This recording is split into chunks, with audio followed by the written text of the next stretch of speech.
നമസ്തേ. ഭഗവത്ഗീതയിലെ 1-ാം അധ്യായമായ അർജുന വിഷാദയോഗയിലെ 8-ാമത്തെ ശ്ലോകം.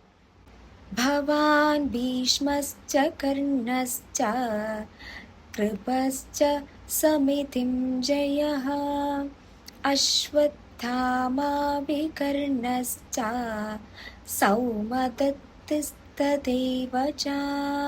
കുരുക്ഷേത്ര യുദ്ധഭൂമിയിൽ വെച്ച് ദുര്യോധനൻ തന്റെ ഗുരുവായ ദ്രോണാചാര്യരോട് പറയുകയാണ്, യുദ്ധത്തിൽ സദാ വിജയികളായിട്ടുള്ള അങ്ങും ഭീഷ്മ പിതാമഹനും കർണനും കൃപനും പിന്നെ അശ്വത്ഥാമാവ്, വികർണൻ, ഭൂരിശ്രവസ് ഇവരെല്ലാം തന്നെ നമ്മുടെ സേനാ നായകന്മാരാണ്.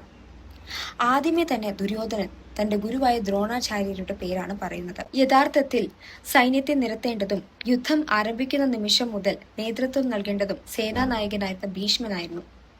അങ്ങനെ ഇരിക്കെയാണ് ദുര്യോധനൻ 2-ാം സ്ഥാനത്തുള്ള ദ്രോണാചാര്യരോട് ചെന്ന് സംസാരിക്കുന്നത്. ഇത് യുദ്ധധർമ്മത്തിന്റെയും മുതിർന്നവരോടുള്ള ആദരവിന്റെയും ഗുരുതരമായ ലംഘനമായി കാണാം.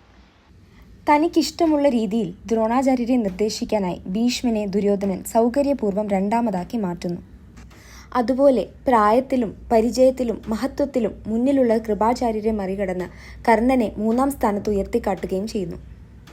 ഈ പ്രവൃത്തികളെല്ലാം ചേർന്ന് ദുര്യോധനന്റെ അഹങ്കാരവും ധർമ്മലംഘനവും വ്യക്തമായി പ്രകടമാക്കുന്നു. അതിനനുസരിച്ചുള്ള ഫലമാണ് പിന്നീട് അദ്ദേഹത്തെ തേടിയെത്തുന്നത്. ഹരി ഓം.